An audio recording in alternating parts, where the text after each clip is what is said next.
پھر وہ وقت آیا جب مریم سے فرشتوں نے آ کر کہا، اے مریم، اللہ نے تجھے برگزیدہ کیا اور پاکیزگی عطا کی اور تمام دنیا کی عورتوں پر تجھ کو ترجیح دے کر اپنی خدمت کے لیے چن لیا۔ اے مریم، اپنے رب کی تابع فرمان بن کر رہ، اس کے آگے سر سجود ہو، اور جو بندے اس کے حضور جھکنے والے ہیں ان کے ساتھ تو بھی جھک جا۔ اے محمد، یہ غیب کی خبریں ہیں جو ہم تم کو وحی کے ذریعے سے بتا رہے ہیں، ورنہ تم اس وقت وہاں موجود نہ تھے جب ہیکل کے خادم یہ فیصلہ کرنے کے لیے کہ مریم کا سرپرست کون ہو اپنے اپنے قلم پھینک رہے تھے، اور نہ تم اس وقت حاضر تھے جب ان کے درمیان جھگڑا برپا تھا۔ اور جب فرشتوں نے کہا، اے مریم، اللہ تجھے اپنے ایک فرمان کی خوشخبری دیتا ہے، اس کا نام مسیح عیسیٰ ابن مریم ہوگا، دنیا اور آخرت میں معزز ہوگا، اللہ کے مقرب بندوں میں شمار کیا جائے گا، لوگوں سے گہوارے میں بھی کلام کرے گا اور بڑی عمر کو پہنچ کر بھی، اور وہ ایک مرد صالح ہوگا۔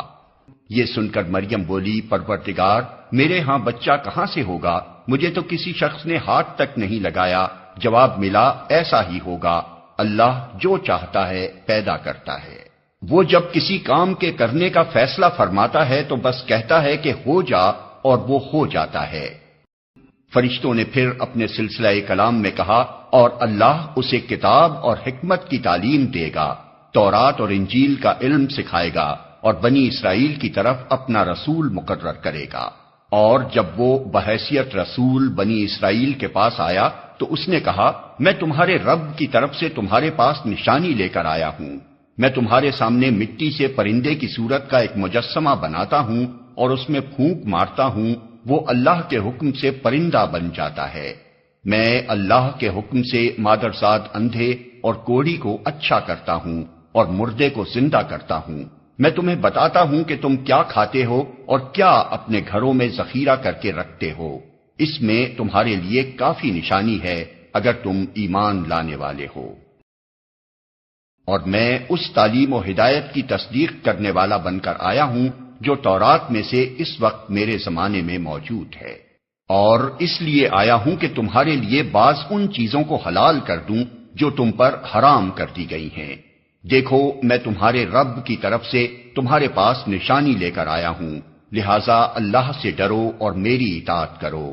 اللہ میرا رب بھی ہے اور تمہارا رب بھی، لہذا تم اسی کی بندگی اختیار کرو، یہی سیدھا راستہ ہے۔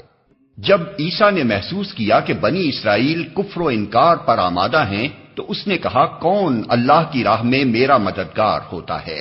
حواریوں نے جواب دیا، ہم اللہ کے مددگار ہیں، ہم اللہ پر ایمان لائے، گواہ رہو کہ ہم مسلم، یعنی اللہ کے آگے سر اطاعت جھکا دینے والے ہیں۔ مالک، جو فرمان تو نے نازل کیا ہے ہم نے اسے مان لیا اور رسول کی پیروی قبول کی، ہمارا نام گواہی دینے والوں میں لکھ لے۔ پھر بنی اسرائیل مسیح کے خلاف خفیہ تدبیریں کرنے لگے، جواب میں اللہ نے بھی اپنی خفیہ تدبیر کی، اور ایسی تدبیروں میں اللہ سب سے بڑھ کر ہے۔